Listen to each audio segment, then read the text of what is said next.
골로새서 1장 1절에서 8절 말씀 교독하겠습니다. 하나님의 뜻으로 말미암아 그리스도 예수의 사도된 바울과 형제 디모데는 골로새에 있는 성도들 곧 그리스도 안에서 신실한 형제들에게 편지하노니 우리 아버지 하나님으로부터 은혜와 평강이 너에게 있을지어다. 우리가 너희를 위하여 기도할 때마다 하나님 곧 우리 주 예수 그리스도의 아버지께 감사하노라. 그리스도 예수 안에 너희의 믿음과 너희 모든 성도에 대한 사랑을 들었으며 너희를 위하여 하늘에 쌓아둔 소망으로 말미암으니 곧 너희가 전에 복음 진리의 말씀을 들은 것이라. 이 복음이 이미 너희에게 이름에 너희가 듣고 참으로 하나님의 은혜를 깨달은 날부터 너희 중에서와 같이 또한 온 천하에서도 열매를 맺어 자라는도다. 이와 같이 우리와 함께 종된 사랑하는 에바브라에게 너희가 배웠나니 그는 너희를 위한 그리스도의 신실한 일꾼이요 성령 안에서 너희 사랑을 우리에게 알린 자니라. 아멘.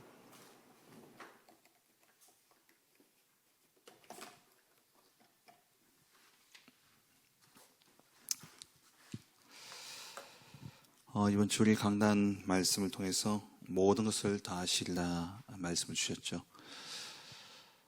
우리가 구하는 의식주, 그것은 당연히 있어야 되는 것이고 하나님의 자녀에게 있어서는 하나님 있어야 될 줄 다 아신다 그랬습니다. 왜 우리가 염려하지 말아야 되느냐? 들의 풀도 또 공중에 나는 새도 그리고 들의 백합화도 하나님이 다 입히시고 먹이신다라는 거죠. 이번에 갔던 그 현장도 사실은 이 말씀을 이렇게 잠깐 나눴었습니다. 우리가 하나님의 자녀가 분명하다면 하나님이 완벽하게 우리의 인생을 책임지고 인도하실 텐데 중요한 것은 뭐냐면은 우리가 하나님과 얼마만큼 통하느냐의 문제죠. 하나님이 가장 원하시는 것이 무엇인가? 그것을 우리가 알고 구해야 됩니다.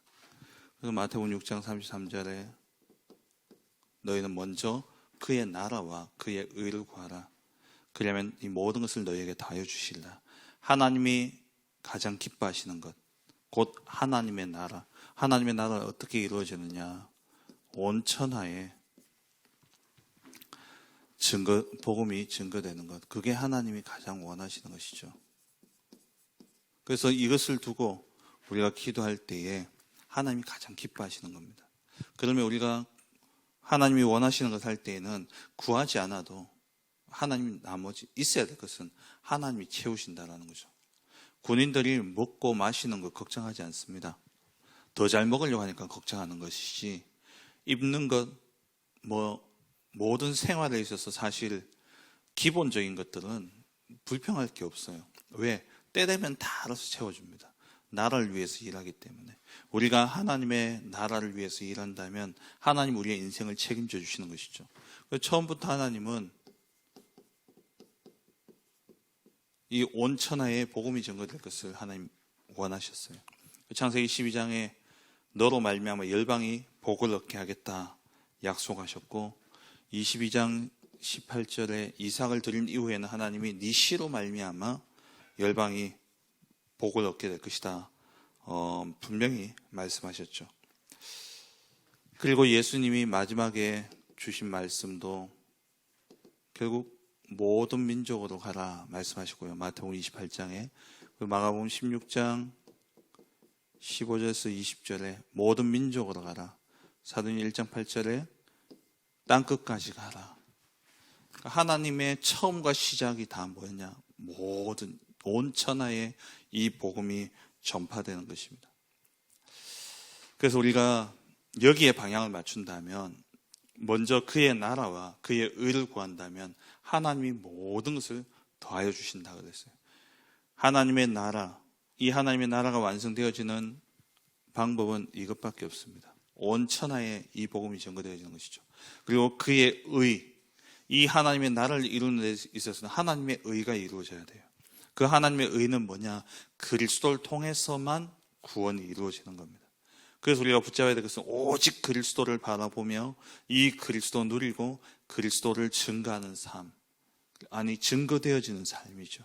그 삶을 통해서 세계 복음화는 이루어지게 되어 있는 겁니다. 그렇다면 우리가 이 복음을 증거하기 위해서 먼저 알아야 할 것이 있는데요. 첫째로 후대들이 왜 멸망받느냐? 후대들이 멸망받는 이유는 한 가지입니다. 그 앞 세대가 세계화를 놓쳤기 때문에 멸망받는 겁니다. 우리나라가 일제에 의해서 식민지가 되어진 이유가 뭡니까? 쇄국 정책 때문에 이 조선이 세계화가 되어지지 않으니까, 세계 문명과 문화를 받아들이지 않으니까 결국에는 강대국에 의해 가지고 노예가 되어지고 속국이 되어지고, 그래서 멸망당할 수밖에 없는, 그 고통은 고스란히 누가 당하느냐? 후대들이 당한다는 거죠. 그리고 왜 우리의 삶에 재앙이 오느냐? 복음화가 안 되었기 때문에 그래요. 복음을 알고 있지만, 복음을 가졌다라고는 하지만 왜 재앙을 당하느냐? 복음화가 안 되었기 때문에. 그래서 유대 이스라엘 민족들이 7번이나 재앙을 당했던 이유가 뭐냐면 언약 가지고 복음은 받았지만은 복음화가 안 되었기 때문에 7번의 재앙을 당했던 거죠. 그러니까 한마디로 이 두 가지를 합치면 뭡니까? 세계 복음화죠. 왜 세계 복음화를 해야 되느냐?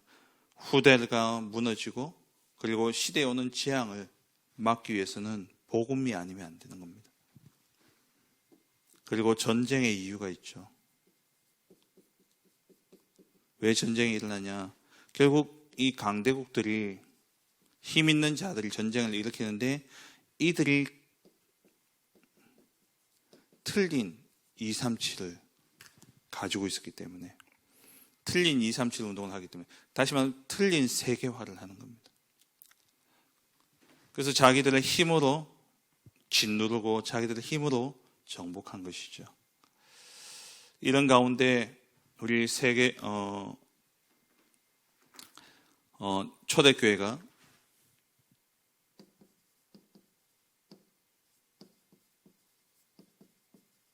이 세계 복음화의 응답을 이루었는데, 온 천하의 복음을 증거하는 이 응답을 가장 잘 누린 시대가 언제였냐? 초대교회였죠.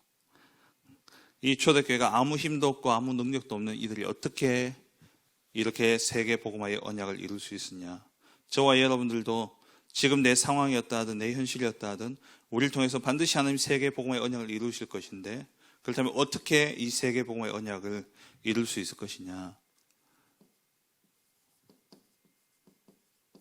이 초대교회가 온 천하를 살릴 하나님 주신 언약이 각인되어진 겁니다.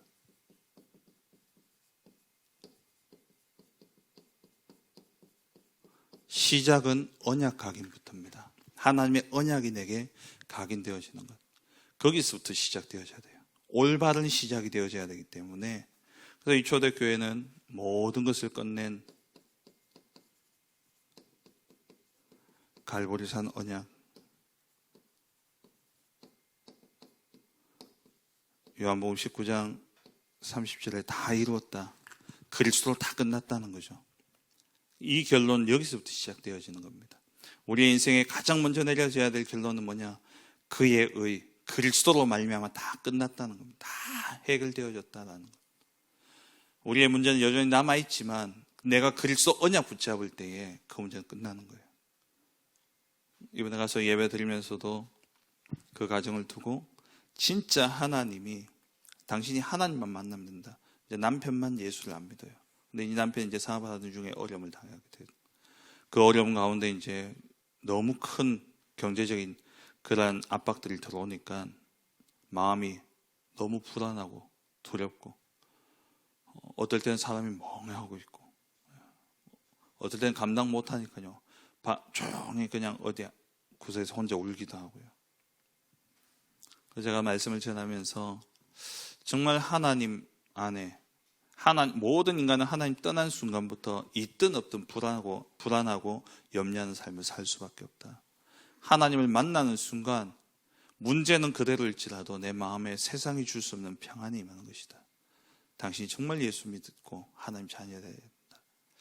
이제 그러면서 복음을 전하고 그랬는데요. 정말 우리 인생에 모든 인생의 문제에 대한 해답은 뭐냐? 하나님 만나는 겁니다. 그 하나님 만나는 길이 우리에게 없기 때문에 하나님 직접 인간으로 오셔서 십자가에 죽고 부활하심으로 하나님 만날 수 있는 길을 열어주셨죠. 그게 갈보리 산 아닙니까? 이 언약을 붙잡고 우리의 시작은 무엇으로 시작해야 되냐? 올바르게 시작해야 되죠. 그래서 감람산에서 우리 주님이 40일 동안 집중해서 말씀하셨죠. 하나님의 나라를 위해서. 하나님의 나라의 언약을 붙잡고 시작해야 됩니다. 그 감람산에서 주신 게 요즘 계속 말씀으로 정리되어지는 것이 7가지 망대죠. 성삼위 하나님이 함께 하시고 그 하나님이 함께 하실 때에 보호자의 능력이 나의 능력이 되어지고 그렇다면 나의 실패된 과거, 오늘 내가 망하고 있는 오늘 문제 없습니다. 그 모든 것이 합력하여 미래 희망과 미래 평안을 하나님 주실 것이기 때문에 거기에 대한 결론이 나면 이 증거를 가지고 우리가 가는데 사단의 어떤 그 공격도 사단의 어떤 꾀임도 우리를 이길 수 있는 것이죠. 공중거세 잡을 수 있는 힘이 우리에게 주어지고 그러면서 영력, 지력, 체력, 인력, 경제력 우리 그게 필요한 거 아닙니까? 그 오력이 어떻게 임합니까? 성령이 너희에게 임하시면 그게 마가다락방 언약이죠. 우리의 참된 능력 그 능력 가지고 우리가 기도하는데 그 여정이 온 천하의 복음을 전하는 이 언약의 여정을 가는 겁니다. 결국 뭘 남기느냐? 237 치유 서밋 이것을 우리 후대들에게 남기게 되어지는 것이죠. 이것이 각인된 진 사람들이 바로 초대교회 사람들이었습니다. 그리고 두 번째는 이 언약을 붙잡고 실제 기도로 뿌리가 내려진 사람들이었죠. 이 온천하라는 237의 이 실제적인 응답이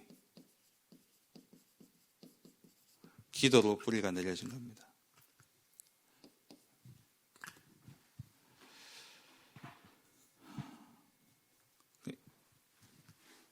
이 237의 응답이 기도로 뿌리 내려지면서 실제 응답이 오는데 하나님이 이 초대교회를 정말 237을 응답을 주시기 위해서 어떻게 하시느냐? 베드로 가지고는 사실 힘든 거죠. 그래서 237 할 수 있는 바울을 꺾으신 겁니다. 그리고 하나님이 초대교회만으로 안 되니까 초대교회가 이 귀중한 언약을 붙잡고 시작했지만 237화가 안 되어지니까 하나님이 237의 실제적인 응답을 위해서 안디옥 교회를 세우신 것이죠. 안디옥 교회를 미리 준비하신 것입니다. 그리고 이 안디옥 교회에서 바울을 파송했는데 바울의 가는 현장마다 237의 실제적인 응답들이 오게 되어지고 이 전도 여행 중에 하나님이 준비하신 절대 제자들 빌립보의 루디아라든지 야손이라든지 또 브리스길라 아굴라 부부라든지 이 모든 사람들이 어디에 237을 위해서 하나님이 현장에 다 준비해 놓으신 그러한 제자들이었죠. 우리가 정말 이 언약을 붙잡고 이게 복음화라면 복음화로 끝나면 안 된다는 거예요. 세계화가 되어지지 않는다면 결국에는 이 재앙의 문제가 올 수밖에 없다는 겁니다. 초대교회가 결국에는 복음화는 되어졌지만 세계화를 놓치게 되어졌을 때에 핍박 가운데 하나님 강제로 흩으시는 일이 일어났습니다. 우리 후대들이 정말 이 두 가지가 준비되어지지 않는다면 세계화, 복음화 않는다면 결국에는 핍박과 박해를 통해서 흩어질 수밖에 없다라는 것이죠. 마지막 세 번째는 온천하를 누리는 체질되어진 겁니다. 여기서 온천하라는 것은 237을 의미하는 것이죠.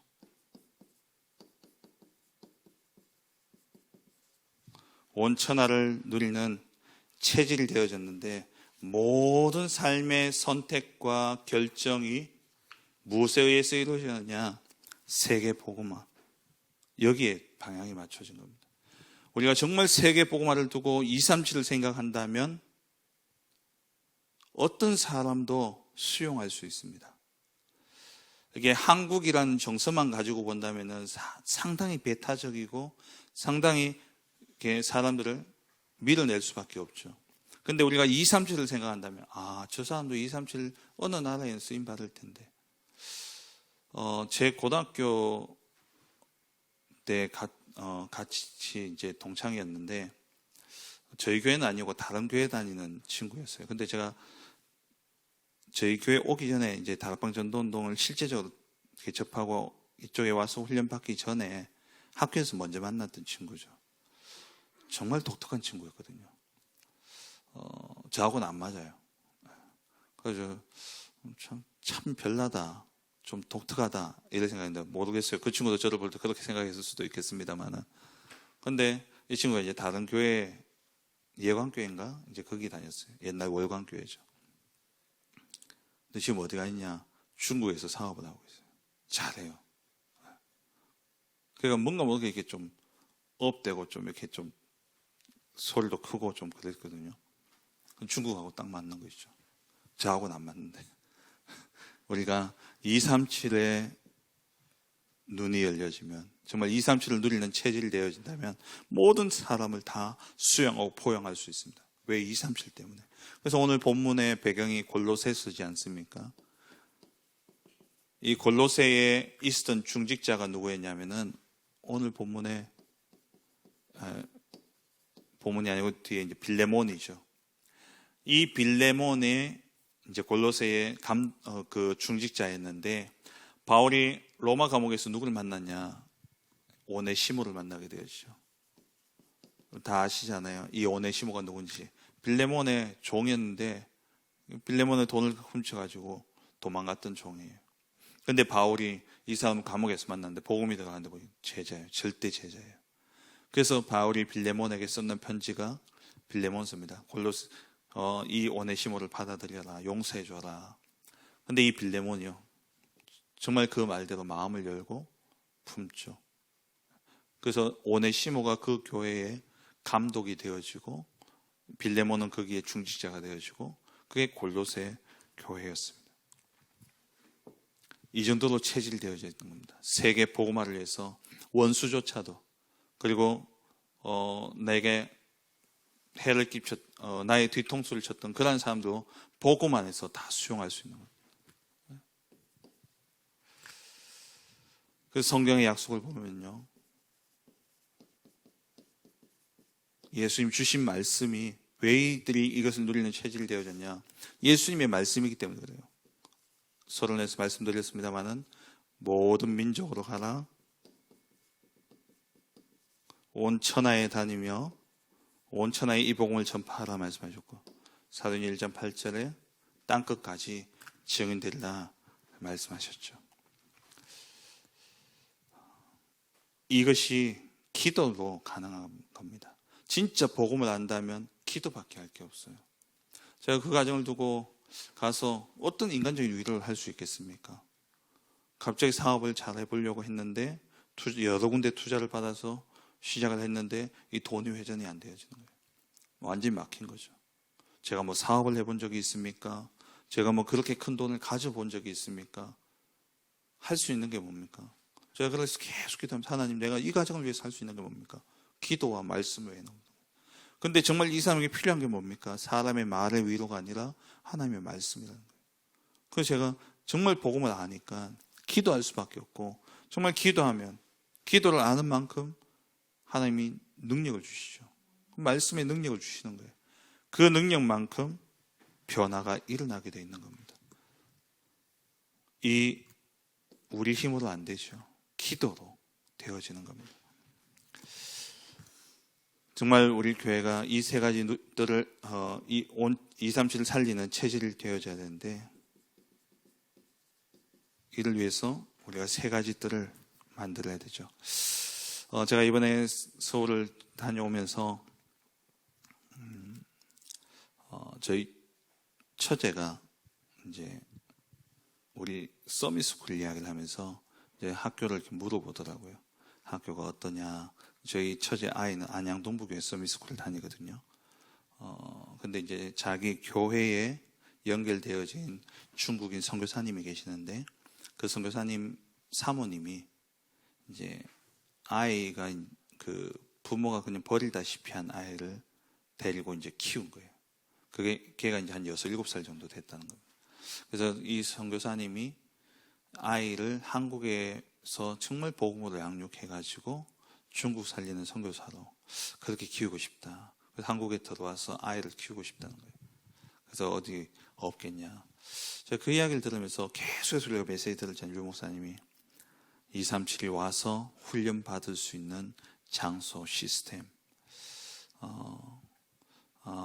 그러면서 이제 우리 처제가 대구에 보냈으면 좋겠다. 이제 교회 여러 가지 이제 또 우리 교회 장학 시스템도 잘 되어 있고 그러니까 그런 이야기를 하더라고요. 그래서 제가 뭐 확답은 안 했습니다만은 근데 그 이야기를 들으면서 제 마음에 또 이번 주 본부 메시지를 듣고 지금까지 계속 나왔던 메시지를 들으면서 우리 교회가 실제적인 미션홈 사역이 좀 되어져야 되겠구나라는 생각들이 되어졌어요. 정말 237에서도 와서도 훈련받고 또 우리 교회 안에서도 또 가정을 떠나서 좀 훈련받아야 될 친구들도 있고 그렇다면은 실제적으로 정말 이 아이들을 복음으로 양육하고 그 삶을 지도해서 237을 살릴 수 있는 그러한 절대 제자들로 세울 수 있는 그러한 미션홈 시스템 사역과 사역자는 물론 우리가 이제 기도하면서 준비되어지는 과정 속에 있고 그러한 시설도 이제는 필요하겠구나. 그래서 해외 나가보면은 한국 들어와서 이제 한류 열풍이 있다 보니까 또 한국 오고 싶고 하고 또 한국 와서 훈련받고 싶어 하는 그러한 친구들도 있는데 이들을 우리가 키워서 보낸다면 우리 인생에 정말 이것만큼 큰 응답이 있겠습니까? 제가 만약에 지금 선교사로 간다. 언제 언어를 배우고 언제 문화가 통하겠습니까? 그런 친구 한 명만 오더라도 우리가 그런 사람 한 사람만 키운다 하더라도 우리가 237 나아가 5천 종족을 살리는 그런 응답을 누리게 되어지겠죠. 그래서 우리 교회가 되든 안 되든 이거는 하나님이 언제 응답을 주시든 간에 기도해야 될 제목이구나. 정말 후대를 위한 이 237을 위한 미션홈 이게 결국 세 가지 뜰이 되겠죠. 이 아이를 치유하고 그리고 서밋으로 세워서 237로 보내는 그 귀중한 핵심이 뭐냐? 세 가지 뜰. 깊은 곳에 있는 상처, 깊은 곳에 있는 그것을 각인을 바꿔줘야 되는데 제일 좋은 게 미션홈 사역입니다. 삶으로 들어가면 돼요. 근데 한 번씩 만나가지고 사실 쉽지 않습니다. 예전에 우리 팀 사역할 때는 막 2박 3일씩 같이 지나면서 나왔거든요. 그걸 가지고 이제 복음으로 치유하고 회복하면서 살리고 그랬었는데 가장 좋은 게 사실은 미션홈 아닙니까? 그래서 이것을 우리가 두고 기도 제목에 놓고 계속 기도해야 되지 않겠냐. 제 마음에 좀 당기는 그런 시간이었습니다. 말씀을 맺겠습니다. 오늘 본문에 보면은 온 천하를 살리는 온 천하의 이 흑암을 막고 이들을 건져내는 기도의 내용이 나오는데요.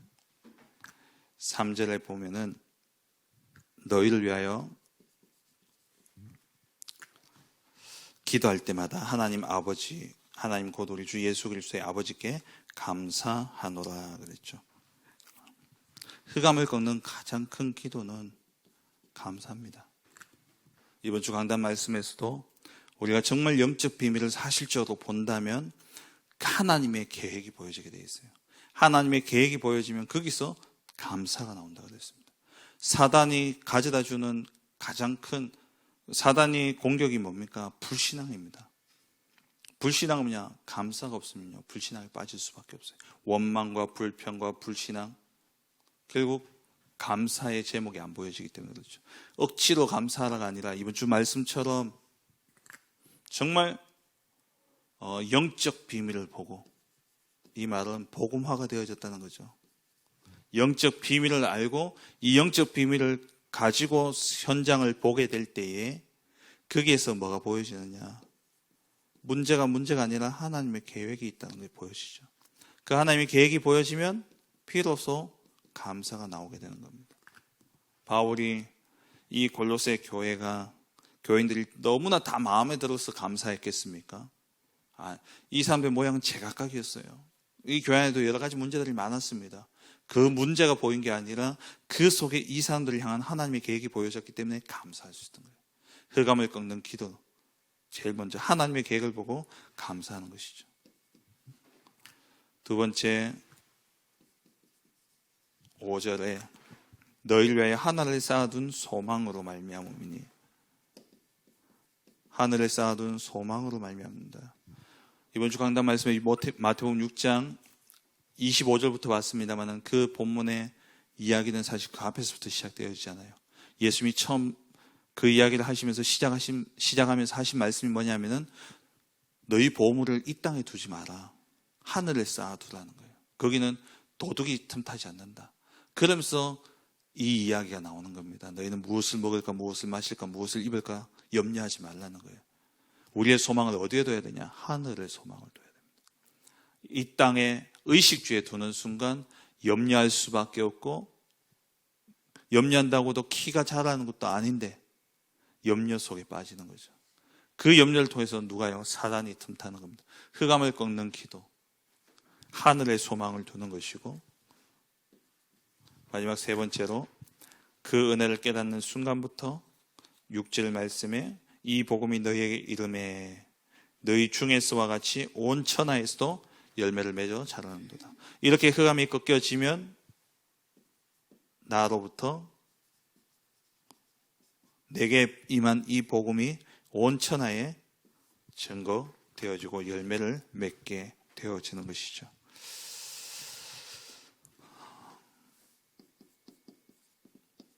너희는 먼저 그의 나라와 그의 의를 구하라. 그리하면 이 모든 것을 너희에게 더하여 주시리라. 우리가 붙잡고 반드시 응답받아야 될 제목, 237 세계 복음화. 정말 완전 복음으로 각인되어지고 거기서 끝나지 않고 237화 되어져서 그리고 모든 237을 살릴 수밖에 없는 마음과 생각, 이 체질이 되어지게 될 때에 하나님 우리를 통해서 모든 것을 다하여 주실 수밖에 없는 참된 기도의 응답이 이루어지는 것이죠. 기도를 어떻게 해야 되느냐? 먼저 그의 나라와 그의 의를 구하라. 그리하면 모든 것을 더하여 주시리라. 오늘 이 한 날도 정말 237의 이 언약을 붙잡고 오늘도 믿음으로 나아가는 가운데 정말 237 세계 복음의 언약의 성취의 증인으로서는 우리 모든 성도님들 되어지기를 주의 이름으로 축원합니다. 기도하겠습니다.